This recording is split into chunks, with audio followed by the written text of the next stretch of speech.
कभी आपके साथ ऐसा हुआ है कि आपके दिमाग में एक साथ 100 बातें चल रही हों और आपको भी परेशानी हो कि कल क्या होगा?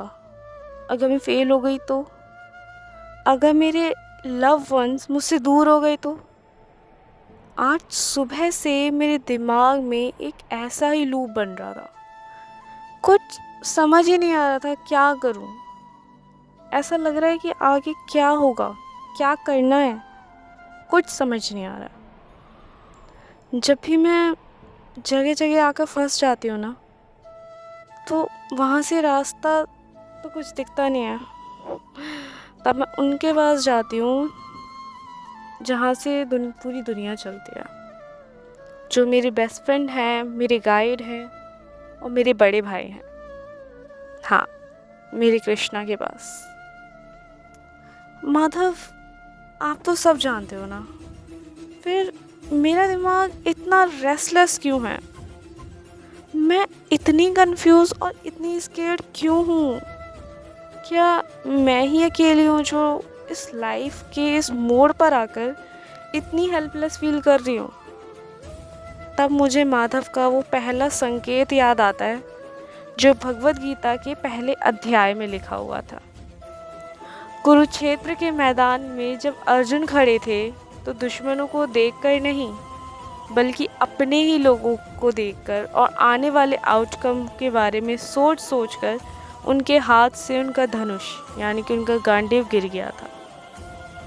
उनका गला सूख गया था। वही सेम फीलिंग जो आज हमें एंग्जाइटी और ओवर थिंकिंग के वक्त होती है। हम सबको लगता है कि हमारे प्रॉब्लम्स नहीं हैं, पर सच तो ये है कि 5000 साल पहले अर्जुन भी वही फील कर रहे थे जो आज आप, मैं और न जाने कितने लोग फील करते हैं। पर क्या आपको पता है कि माधव ने अर्जुन से पहले अध्याय में क्या करने को कहा? माधव ने अर्जुन को कभी जज नहीं किया। उन्होंने पहले अर्जुन को अपना पूरा दुख, अपना सारा डर बोलने को कहा। सो लेसन 1 फॉर अ सखी, या इसमें कुछ की पॉइंट्स हैं जो मैं आपको बताना चाहूँगी। सबसे पहला की point, except your emotion. Overthink करके खुद को ब्लेम कर, मतलब ओवर थिंकिंग कर रहे हो उसमें खुद को ब्लेम मत करो। ऐसा फील होना नॉर्मल है। अर्जुन जैसे महान योद्धा भी इमोशनल ब्रेकडाउन से गुजरे थे, तो तुम भी कोई नई नहीं हो। ये सारी प्रॉब्लम हर किसी की लाइफ में आती हैं और आजकल की जितनी भी जनरेशन है उनकी लाइफ में तो आती ही आती हैं। सो डोंट थिंक कि I am the one. No, we all are same. दूसरा की point, don't fight the future. हमारी 90% टेंशन पता है क्या है? हमारी 90% टेंशन उन बातों को लेकर है जो अभी हुई ही नहीं है। अर्जुन उस युद्ध के रिजल्ट से डर रहे थे जो अभी शुरू भी नहीं हुआ था, तो हम क्यों डर रहे हैं? आई नो कि तुम जो कुछ भी करोगी वो बेस्ट ही होगा। So just try it. Talk to our Madhav. The third point and the main point इस पूरी वीडियो का, या जब दिमाग में शोर हो थोड़ी देर के लिए ना एक शांत जगह ढूंढ लो। जब पता है मैं परेशान होती हूँ ना, तो मैं भी यही करती हूँ। मैं एक पेपर लेती हूँ, उसमें अपनी सारी प्रॉब्लम्स अपने माधव से लिख देती हूँ। फिर बाद में ना वो पूरा पेपर ऐसे ही फाड़ के फेंक देती हूँ।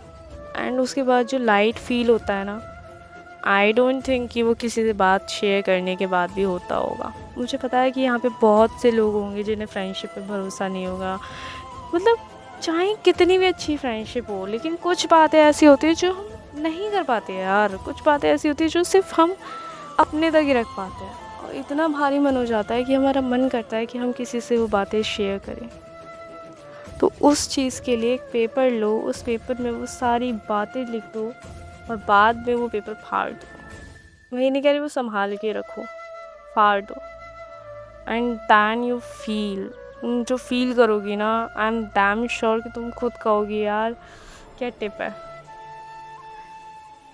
अर्जुन का दुख तब तक ख़त्म नहीं हुआ था जब तक उन्होंने माधव की शरण में जाकर ये नहीं किया था, मतलब ये नहीं कहा था कि माधव मैं कंफ्यूज हूँ, आप मुझे सही रास्ता दिखाएं। आज अगर आप भी एंग्शियस हैं, मतलब ओवर थिंकिंग कर रहे हो, कैसी एंग्जाइटी फील हो रही है, तो बस एक गहरी सांस लो और एक बार बस अपने माधव से कहो कि कान्हा अब सब कुछ तुम पे छोड़ दिया। तो मिलते हैं अगले एपिसोड में, जहां हम सीखेंगे कि ओवर थिंकिंग को एक्शन में कैसे बदले। तब तक के लिए राधे राधे, बाय।